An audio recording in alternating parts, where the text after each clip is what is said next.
আসসালামু আলাইকুম, কেমন আছেন সবাই? আশা করি আল্লাহর অশেষ রহমতে সবাই ভালো আছেন। আলহামদুলিল্লাহ, আমিও ভালো আছি। শানুস পাকের ঘরে সবাইকে আরও একবার ওয়েলকাম জানাচ্ছি নতুন আরও একটি রেসিপি দেখার জন্য।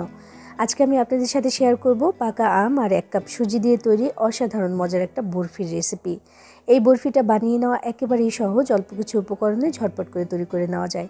তবে এটা একবার খেলে বারবার খেতে ইচ্ছে করবে, মুখে দিলেই মিলিয়ে যাওয়ার মতো হয় এই বরফিটা। আর এটা যদি কাউকে বানিয়ে একবার খাওয়ান তাহলে বারবার খেতে চাইবে।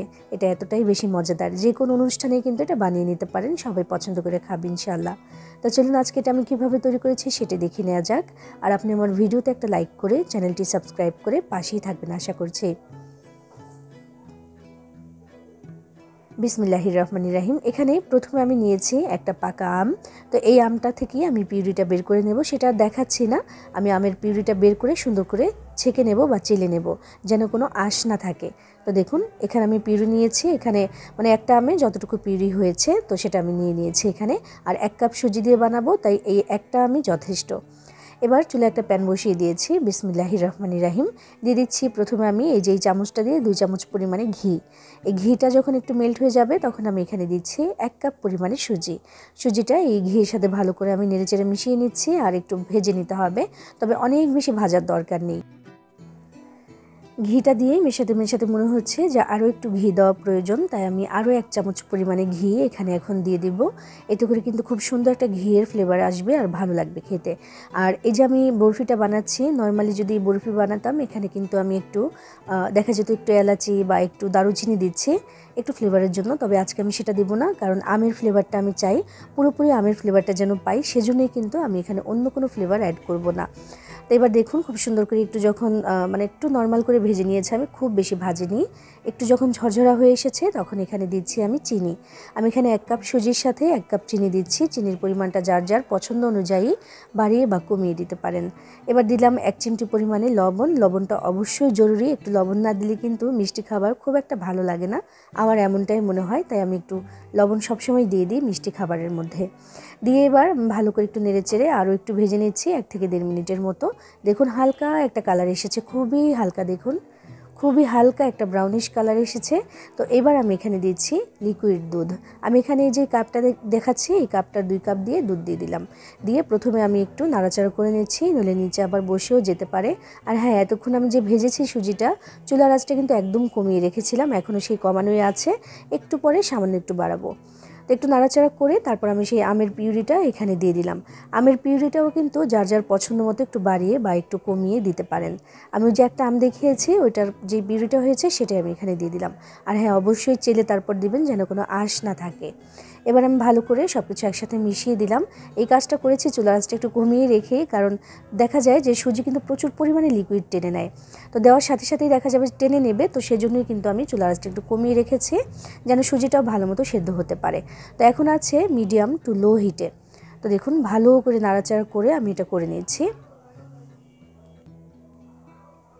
খুব তাড়াতাড়ি করে নাড়াচাড়া করতে হবে যেন নিচে লেগে না যায়। আমি ধাপে ধাপে দেখিয়ে দিচ্ছি, দেখুন আস্তে আস্তে কিন্তু এটা টাইট হতে শুরু করে দিয়েছে। তো চাইলে কিন্তু এই যে এখন যে পর্যায়ে আছে এটা কিন্তু নামিয়ে নেওয়া যায় যদি এমনিতে খাওয়া যায়, মানে এমনিতে যদি খাওয়া হয়। তবে আমি যেহেতু বরফি বানাবো, একটা শেপ দেওয়া লাগবে, তাই একটু টাইট করে নিব। আমি একটু ধৈর্য ধরে আমি এটাকে প্রায় 7 থেকে 8 মিনিট সময় নিয়ে এই বরফিটা বানিয়ে নেব। এখন দেখতে পাচ্ছেন অনেকটা টাইট হয়ে গেছে মাশাআল্লাহ। আর এই কাজটি কিন্তু চুলার আঁচটা কমিয়ে রেখেই আমি করেছি। এবার চুলা থেকে এটাকে নামিয়ে নিতে হবে। এইদিকে যেই পাত্রের মধ্যে আমি বরফিটা সেট হতে দেবো সেখানে আগে থেকেই কিন্তু একটু ঘি ব্রাশ করে রেখেছিলাম। বিসমিল্লাহির রহমানির রহিম। এবার আমি আমাদের এই বরফির মিশ্রণটা এখানে নিয়ে নিচ্ছি, কারণ এখানেই কিন্তু আমি এটাকে সেট করব। আর অবশ্যই গরম থাকা অবস্থাতে আমি এখানে নিয়ে নিচ্ছি, নিয়ে তারপর এই যে স্প্যাচুলাটা এটা দিয়ে খুব সুন্দরভাবে আমি এখানে একদম সেট করে দেব বা একটু সুন্দর করে মেলে দিচ্ছি।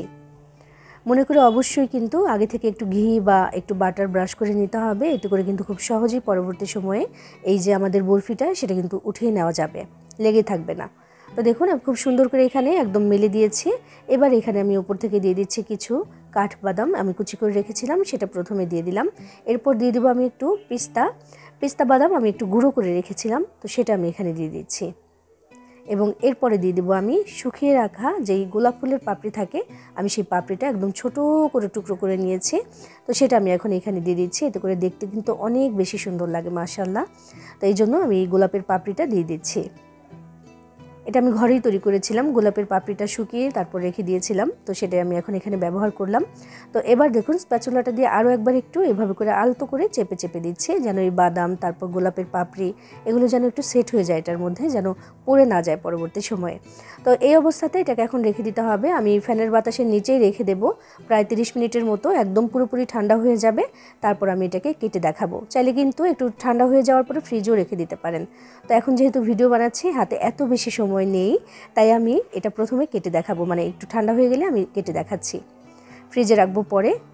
তো যে দেখুন আমি 30 মিনিট পরে ফিরে এসেছি, এটা কিন্তু একদম সেট হয়ে গেছে ফ্যানের বাতাসের নিচে, এইভাবে আমি রেখে দিয়েছিলাম। এটা একদম সুন্দরভাবে ঠান্ডা হয়ে এটা একদম সেট হয়ে গেছে। বিসমিল্লাহির রহমানির রহিম। আমি এবার কেটে দেখাচ্ছি।